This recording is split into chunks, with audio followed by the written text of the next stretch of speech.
I'm super excited to have Sade McCreath on the Meliza show today. How are you? I'm good. Thank you for having me. I really appreciate it. No, I really appreciate your time. And before we jump into the excitement of you qualifying to go to the Olympics in Paris 2024, I want to take us back just a little bit.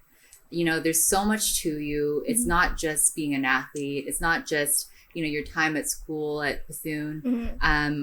Let's go to the very beginning here. I want to understand how you got into track and field and sports as a whole. So I started out, I've done sports my entire life. So I started out as a gymnast. So I did gymnastics from like 5 years old till I was 17. And that was like what I was going to go to the Olympics for. Like, I don't know why I wanted to go to the Olympics. I just knew I wanted to be there. So I did gymnastics majority of my life. And then my best friend at the time in elementary school did track competitively. And, when you go to school, you have like track season. So she would always go away on field trips. And I was like, I want to do that. Like, I want to be with my friend. I'm tired of being in school.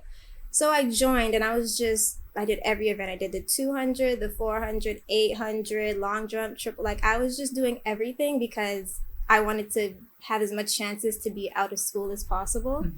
And my teacher at the time was like, do you know you just broke like a regional record? And I was like, no. What are you talking about? And then from then she was like, you're really good. And then she kind of like take me under her wing and teach me how to triple jump, give me a race strategy for the 200 or the 400. And then I ended up winning like the regionals and all of that in elementary school. And then going into high school, I continued. I didn't do it competitively, just in the track, like high school track season.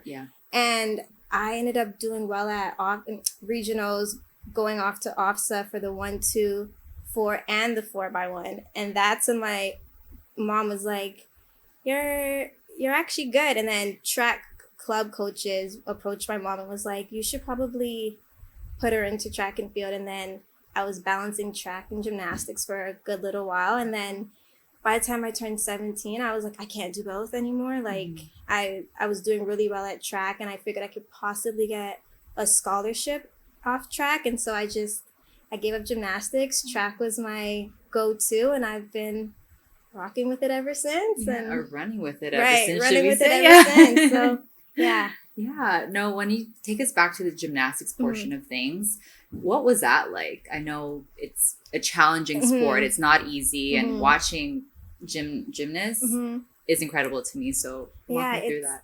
It wasn't as popular as it is now. Like, there are so many little girls that I know now that are enrolled in gymnastics and like see Simone Biles and all these people. And I'm like, I wish there was somebody like that when I was younger. But I started off just love like playing on the monkey bars, doing somersaults and all that stuff. And my mom was like, you just have too much energy. And so I started off recreationally, just like doing it for fun. And then as soon as I turned 6, which is the allowed competitive age, I started competing, and I trained like 4 hours every other day.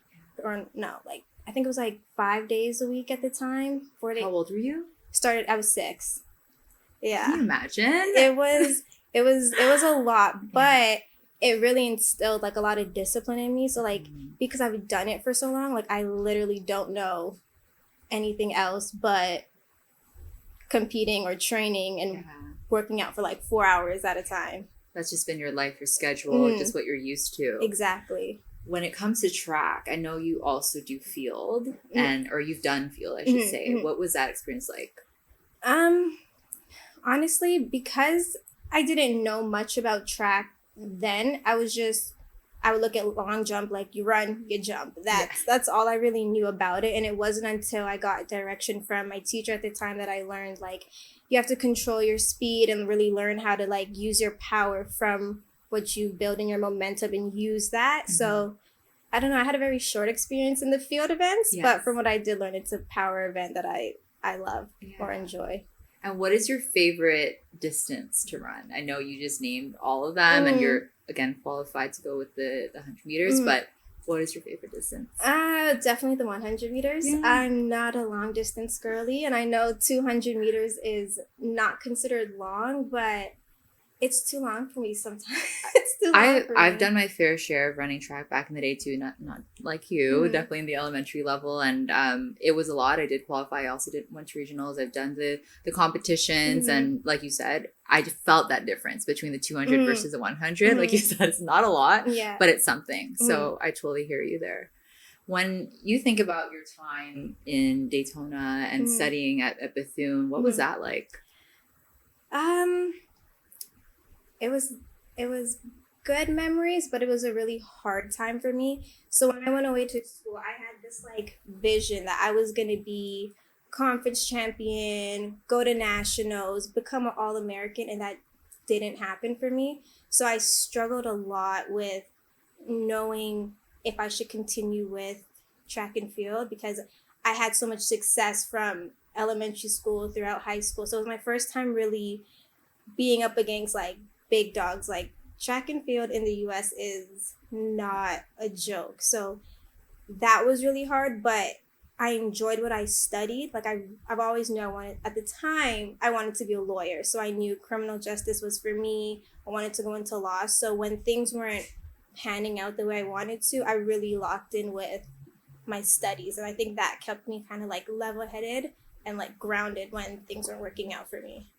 No, I honestly think that period of time, especially feeling like you're not receiving what you were expecting and finding that way to be perseverant and transpire everything that you've learned to what it is, to what you did, is huge. And I take us back as well, because I've also heard of a lot of work that you've done as a child growing up. Your advocacy letter to, at the time, Premier Dalton McGuinty, really rooting for marginalized communities.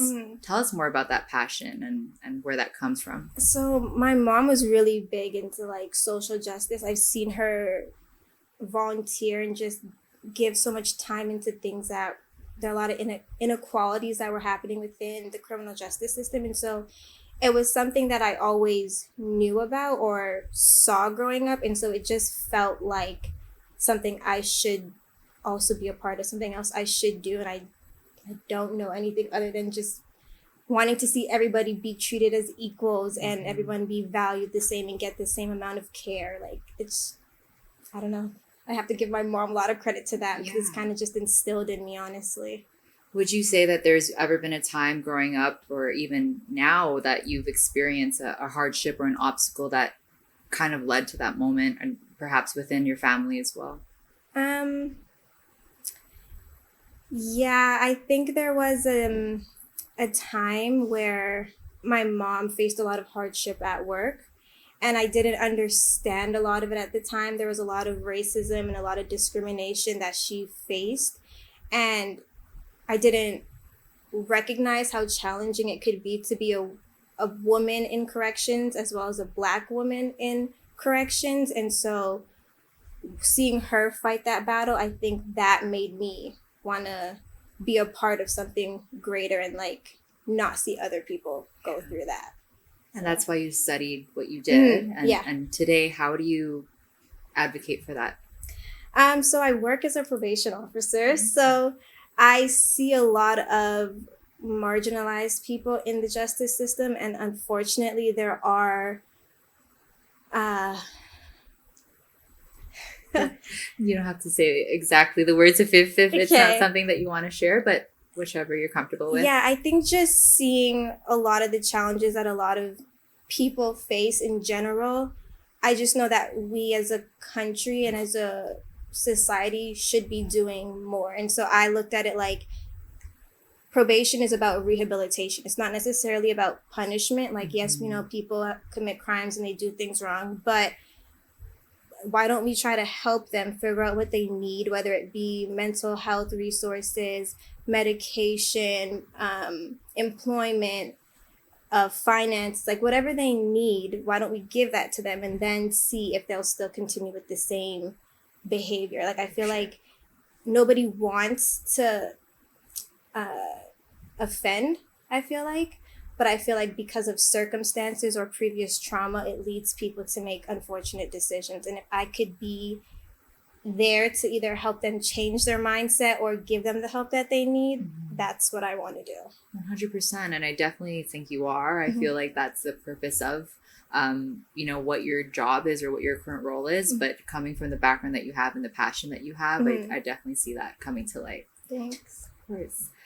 When you look at your upcoming Olympics, like the fact that you got qualified, the entire journey as a whole, walk me through that moment, especially when your team, were told and you made it, you crossed that finish line. Like, talk to me about that. So, for the 4x1, we knew that the 4x1's women's team was selected or qualified for the Olympics back in May at the World Relay. So that was probably the highlight of my life. Yes. Like, it was such a great experience because there hasn't been a women's 4x1 team at the Olympics since 2016. So that's almost 10 years. So for the program to be revamped and for me to be a part of that and then have a team that's not just barely qualifying or just getting in there, but to have like a stamped spot in the Olympics, it was a really good feeling. It's super exhilarating. I actually went to the Olympics in Rio in 2016, and I just know that feeling. And to be on the actual track and have that experience is incredible. Yeah. The feeling of like the crowd around you, everybody coming together. Like when I think about when we placed top 8, like I think of like the smiles I saw on my teammates' face, the excitement when we saw our name on the board, like it was, I could cry, honestly. Like it was a great feeling to see that Canada was going for the 4x1. Yeah. And what are you looking forward to for this experience? I really want us to come home with a medal. I want us to come home with some good hardware. Yeah. The last time 4x1's women team had a medal was in the 80s. And so that's been way too long for my liking. I want us to get into that final and really shake things up. And I think we can do it. I think we have a good group of girls that are willing, have come together and worked really hard. And so I think we could get some hardware, and if we don't, then a national record would do it for me as well. I agree. Who do you think, which countries are you slightly worried about, or any that you're a little weary about? Obviously Jamaica, they have Shelly Ann, Sharika, they have some powerhouses. So Jamaica's always a country that I think will always be in the finals. USA also. But other than that, I don't really, like, there's other girls out there, right? Like, no disrespect, but I think my team got it. Like, we might be top 3 for sure. Yeah. No, I'm excited. I'm super excited to watch, and I know and I'm confident that there will be some hardware coming home as well. Yeah. So, and if not, like you said, a record. Exactly. You just mentioned, obviously, Jamaica as a team, but then yourself and your roots and your background being Jamaican. Tell me more about, what makes you proud about that. Us Jamaican people are just we are just a proud people. Like, we're proud of where we come from. We're proud of our history. We're proud of our culture. And I think both of my parents being born there and raised there, they instilled that pride in me. Like, I, to this day, say, like, I'm Jamaican. Like, when people ask me, where are you from? I'm Jamaican. Like, I represent Canada, but I was raised in a Jamaican household. I eat Jamaican food. We talk patois back at home. So that's my culture. That's my upbringing. And that's what I've known until, you go to school and then you realize you're Canadian. You sing the anthem, but like... And there's diversity. Exactly. But that's also what I've known when I was growing up. Hence me asking. So we took a photo right before, we started filming, and I'm just like, oh, come on. And you're like, yeah. That's how you know it's not necessarily the best photo, but that's how I learned my patois. And you're right about just your culture being so welcoming and like the influence that it's made, especially with Toronto. So tell me about Toronto and what that upbringing was like here. It's so crazy because I used to think every person of color was Jamaican. Like, it's crazy to say, but I feel like maybe because we're so proud and who we are, you just assume everybody is, because once you meet one, you meet like 5 of them, and you know, like. But I think we have such an influence on Toronto, like our slang majority comes from patois, like patties, like that's not, you would think it's a Canadian food because it's in our subway stations and people serve it at games, but like it's a Jamaican food, but we share it here in Canada, and I feel, or Toronto I should say, and I feel like, I don't know, I feel like the culture is Jamaican, if that makes sense, or Caribbean. I don't want to just say it's purely Jamaican, but I feel like majority of our culture comes from Jamaica, which I'm proud of. Of course, and I definitely see that. And Toronto's a huge melting pot. We are super diverse. We have every culture. We're very multicultural.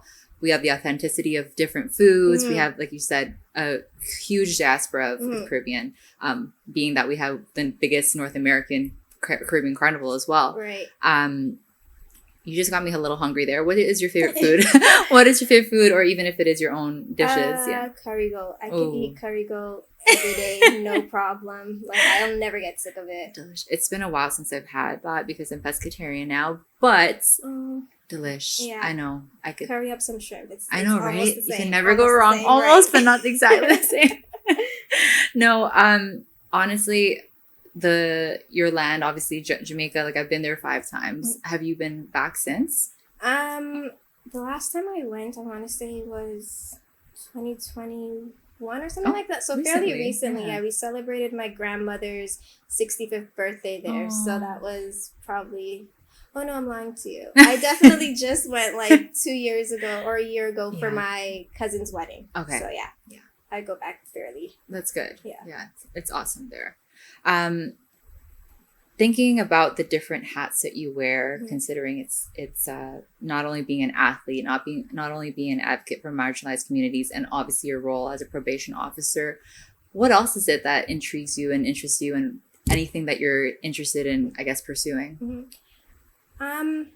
Honestly, I don't have a lot of time to like pursue anything else, especially with this year being an Olympic year. Like, my life was on a schedule, like up by 7 o'clock, training until 1, working 1:30 till 8, and then kind of repeat. So I don't have much time to like think about other things. I think going into the Olympics, you have to be very tunnel visioned with whatever your goals are. And so after the Olympics, I'm hoping to, I don't know, find a hobby, do something other than just work and train, advocate. But walk us through that schedule, though. I want to get a vision of what that's like. Okay, so I get up around 7 and then get ready, make breakfast, all that stuff.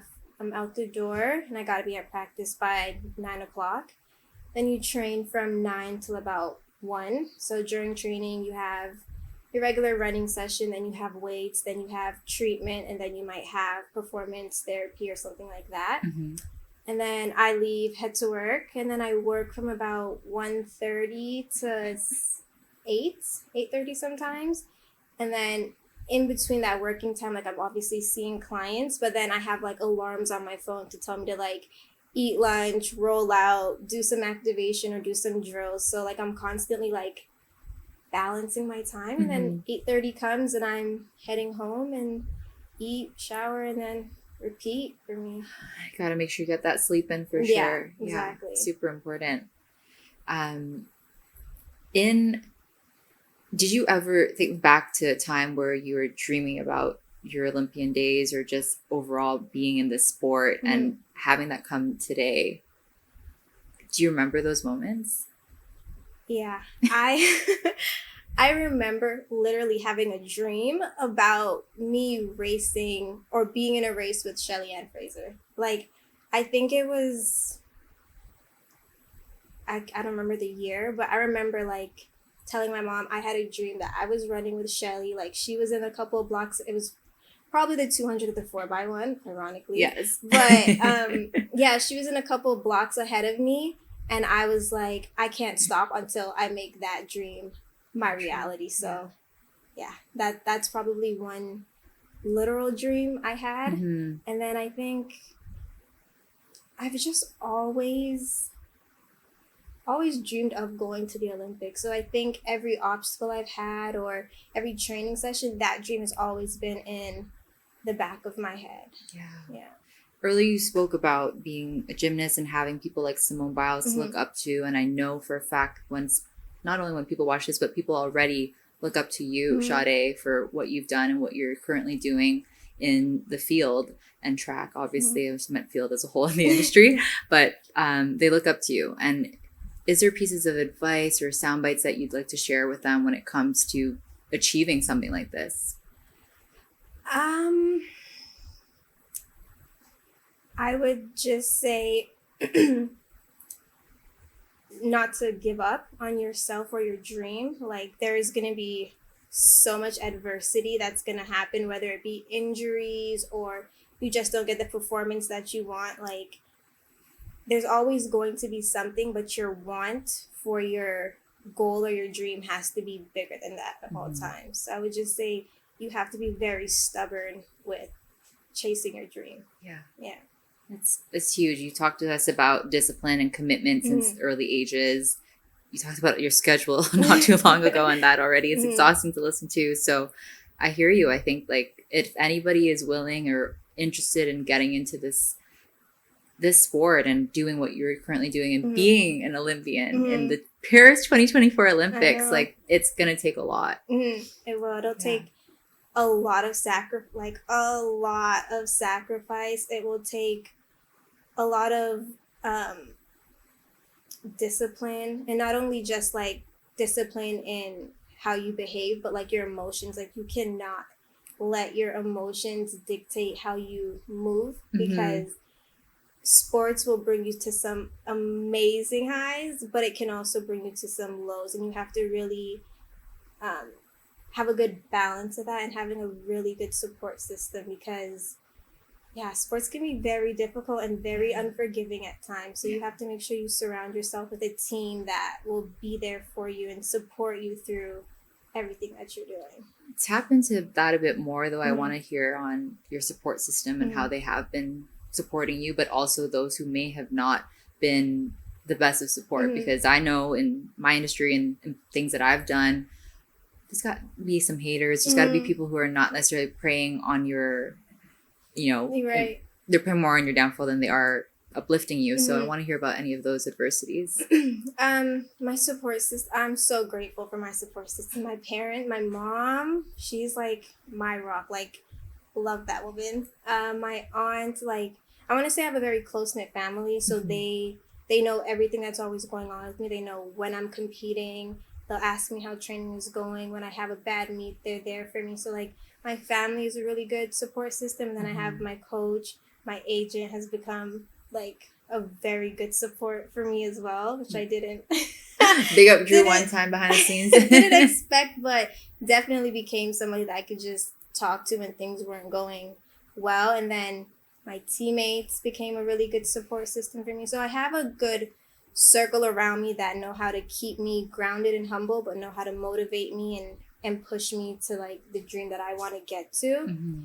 But there are definitely some people that will either intentionally or unintentionally project their fears onto you, which is something I didn't notice early on in my career. But there are a lot of people that I'd be like, oh, you can't do that. How are you going to be able to balance working and training for the Olympics at the same time? Like, I've never heard of anybody that could do that. And although I don't think some people intended for it to hurt me, it can be, because now you're putting doubt into me. You're starting to make me feel like words. Exactly. Yeah. So you have to be very selective with people and what they say to you. And so I've learned that people will think they're helping you, but they're not. And you just have to be very smart with choosing who you listen to advice from. I've never had anybody like prey on my downfall in a way, at least not to my face, so I don't know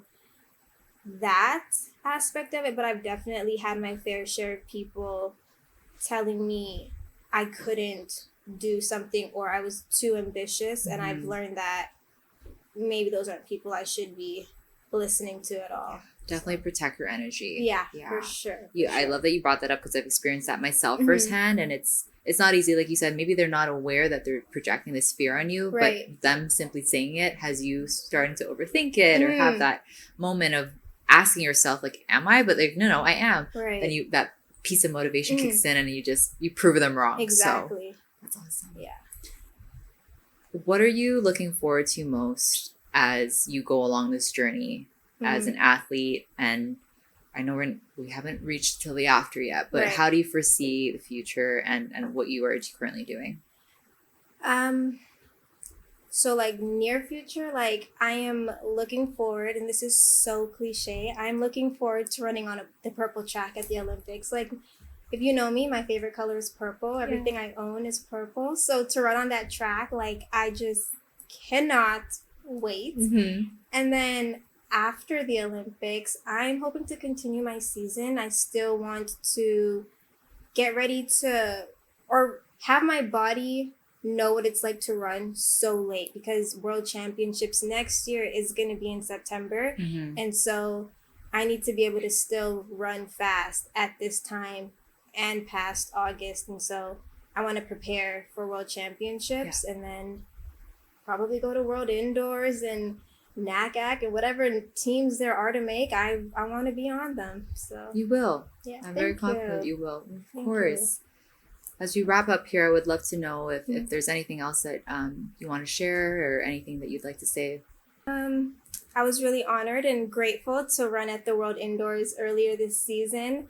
It was my first individual team that I made. And so going out to Glasgow, competing for Team Canada individually was a good experience. And I think that really gave me the experience to compete for the World Relays. And then now going to the Olympics, I think I've had a very well-rounded season of competing internationally and representing Canada. So I'm excited to show everything that I've learned from indoor season to outdoor season. No, it's a great transition. And anything that we want to share for the crowd and the fans that are watching you this year at the Olympics?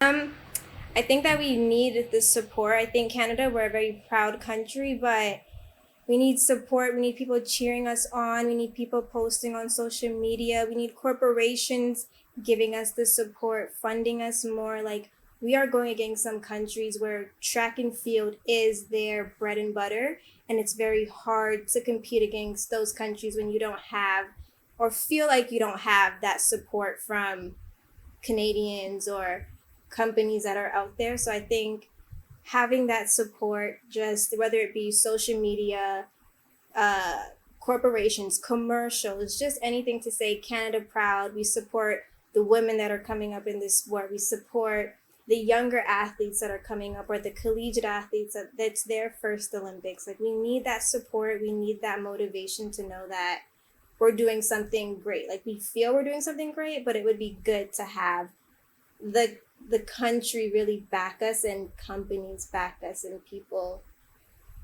tell us more.